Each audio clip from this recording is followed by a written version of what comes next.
आप कह रहे हो कि गलत लोग आ जाते हैं इसलिए हम ज्यादा बच्चे लेते हैं।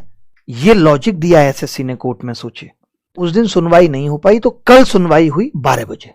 एसएससी की तरफ से भी 4-5 लोग आए, 4-5 लोगों ने जवाब दिया। मैं आपको एक एक बात बताता हूं। इसीलिए तो ज्यादा बच्चे लेते हैं, ताकि जो बच्चे ओवर एज हों, जो गलत तरीके से आ जाते हैं, उनको हम हटा दें। अगर 1,65,000 बच्चों को 17,000 वैकेंसी के एवज में लेने का यह मतलब होता है। अब मैं आपको पूरी बात एक एक करके बताता हूं। 24 तारीख को पिटीशन लगी थी, PIL लगी हुई थी। वहां पे क्या हुआ कि आपको एक एक बात बताता हूं। 12 बजे हियरिंग थी।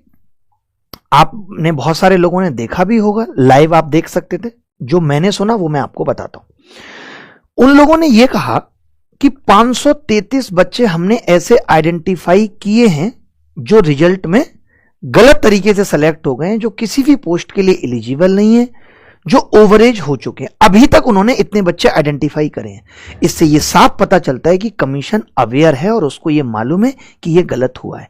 जब कमीशन को यह पता था तो क्या कमीशन उन बच्चों को निकाल करके एक नोटिस जारी करके जो बॉर्डर लाइन पे बच्चे थे उनको इन नहीं कर सकती थी? बट नहीं।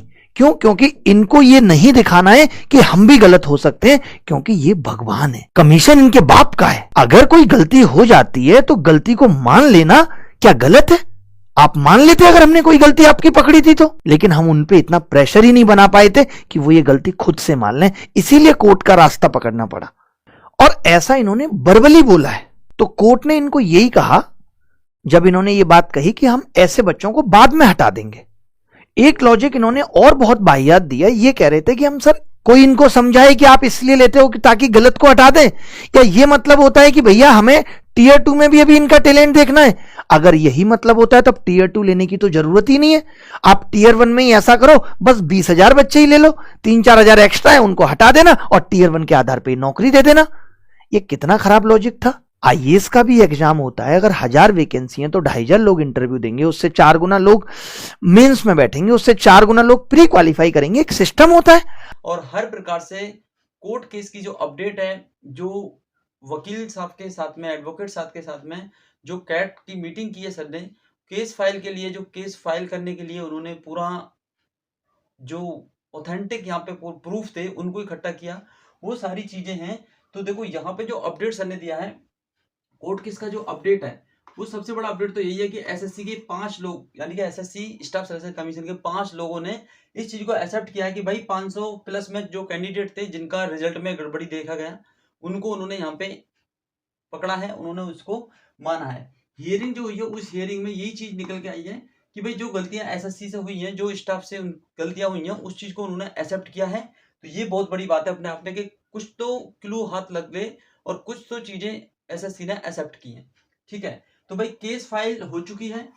अब देखते हैं कितनी जल्दी इस पे रिजल्ट बनता है, कितनी जल्दी इसकी प्रक्रियाएं चलती हैं। अब लगातार आप लोगों को यही चीजें देखने को मिलेंगी कि अब जिन बच्चों के साथ में अन्याय हुआ उनको न्याय जरूर मिलेगा। अब देखना यह है क्या एसएससी सीजीएल का एग्जाम पोस्टपोन होता है नहीं होता है, क्योंकि 18 जनवरी से एग्जाम लगा हुआ है एसएससी मेंस का, सीजीएल का।